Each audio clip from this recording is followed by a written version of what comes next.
Yes, sir. Mr. Haslam, my name is Leonard Embody. I'm a member of the TFA.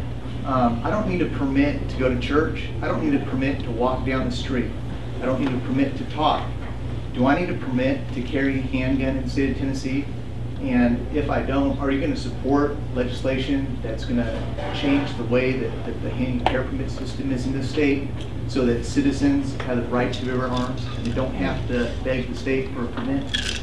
Yeah, and I appreciate the question. And the question is, do you right now? The answer obviously is yes. That's the way the carry permit law works. And I've actually had a conversation about this with a lot of folks, and Ron Ramsey, who I know a lot of folks in here supported for governor in the primary, and I can appreciate that. But Ron's view on that was always, listen, if you without that, we're going to have a hard time expanding the places where you can carry. That's how you got it passed where you could have guns in restaurants and bars. That's how you could do it other places. As people said, well, we're making certain people have the right training to do it, and that's how the argument got made politically. Without it, I don't know if that argument would be won on the political battlefields.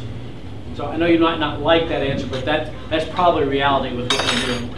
Yeah. I mean, there's been, right up here in the yellow shirts, raise your hand 2 or 3 times. I'm sorry, not.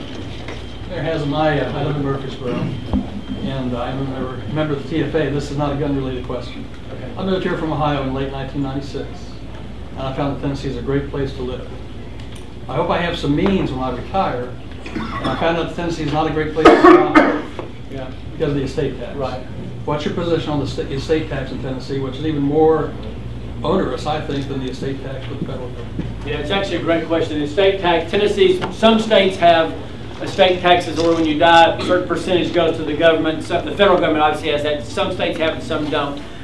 I think we can actually do the math that shows it actually costs the state money, and I will do that as governor. We'll go in and you can track it. You can track people who move out of the state in later stages of life because they're like, it's cheaper for me to die in Florida because they don't take any of my money. And I've actually talked with somebody who thinks they can put together the research database for us to track that. So I think there's a big battle going on the federal level right now about what that percentage is going to end up is. Back to the family farms issue, that's something that hurts family farms. If every asset you have is that land and that farm, and you don't have the cash to pay the estate tax and you die, a lot of farms get sold for that very reason. A lot of small businesses do too. So there's a whole lot of money spent in this country trying to avoid the estate tax, buying insurance and doing different things, and I think it's all wasted money in the bigger economic picture.